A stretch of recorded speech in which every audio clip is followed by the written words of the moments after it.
think that climate change is a hoax and that 9/11 was an inside job.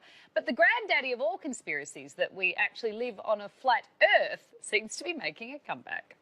Judd Ditch is a musician and helps manage an online clothing store. He's also convinced the Earth is flat. I came into it like every flat earther, and this is preposterous, this is ridiculous, and I need to debunk this ASAP. I looked at it all and I basically came back with the conclusion that, oh God, these flat earthers are right, they're onto something, that the Earth is either a lot bigger than they're saying it is, or it's flat.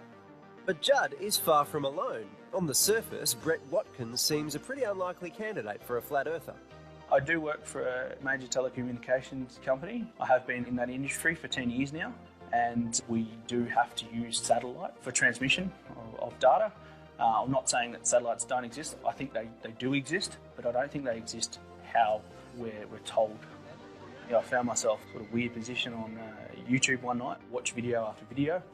I was out to debunk the theory like anyone else. I wanted to challenge it because it just didn't seem right.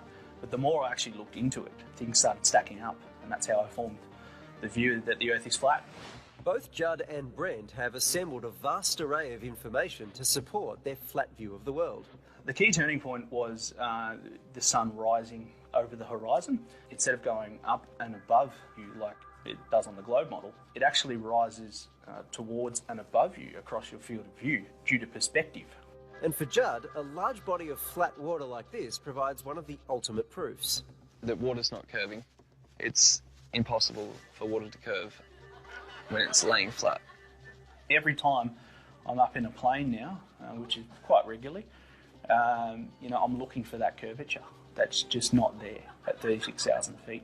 Flat earthers believe the continents float on a sea, with the North Pole at the centre, Antarctica actually a giant ice wall around the outside keeping the water in, and the sun and moon directly overhead.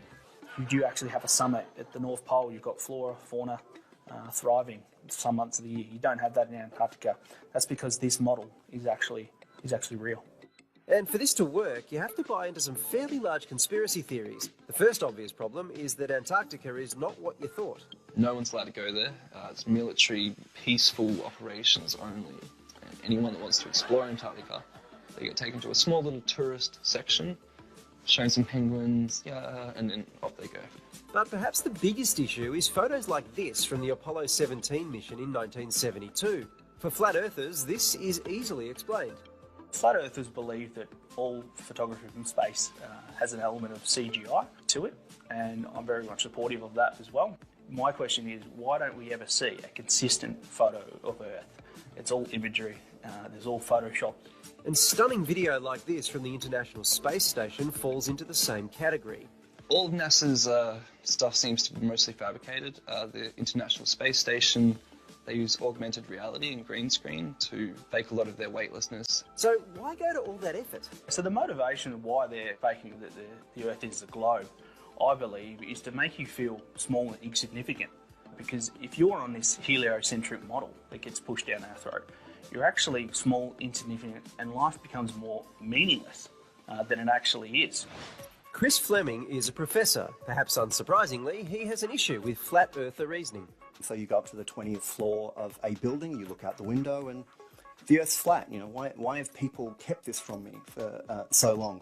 Now, that kind of thinking is great when it comes to checking whether there's milk in the fridge, but it's not so good when you are trying to look at, say, the curvature of the Earth or physical geography. And the project's resident space guy has clearly been bought out by big space. You can literally disprove it in half a dozen ways yourself. You don't need massive resources. You can just look and see the shadows change. You can talk to someone in a different time zone. It's bizarre. It is just really bizarre. The Flat Earth movement has received some celebrity endorsement from US rapper B.O.B., who started a fundraising campaign to launch his own satellite so he can see what's really out there. I will be raising funds to try every available experiment and test, including, but not limited to, weather balloons, drones, blimps even. I actually have donated to B.O.B.'s mission, and I'd be first in line for a ticket if private space exploration existed and we could actually go up to these heights and see for ourselves, but we can't. People are becoming less and less trusting of their government, and once you go flat, you don't go back. I've never met a flat earther that's gone back to the globe.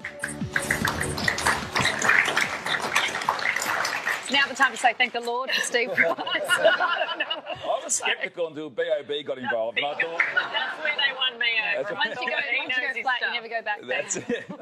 I need to find out where I am before I reach the stars. Yeah, before I step on Mars.